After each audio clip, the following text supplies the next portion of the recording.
السلام عليكم، أنا أخوكم عبد الله طارق، أحييكم جميعا. بالبداية أتمنى نصلي على محمد وعلى آل محمد.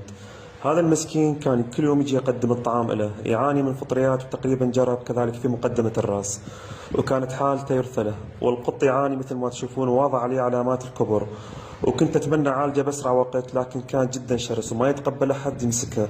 لكن الحمد لله بعد عدة مرات اطمئن الي وبدت اول مرحله بعلاجه، وهناك كنت اعالجه وعضني من ايدي وهرب، لكن لوجه الله تعالى بقيت مستمر معه لغايه الشفاء التام. بهذه الحاله صعب التعامل معه.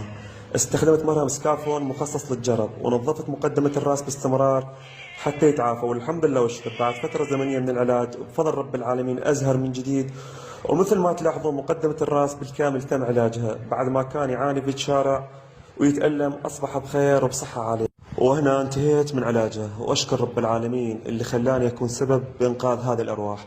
في أمان الله، الله يحفظكم جميعا.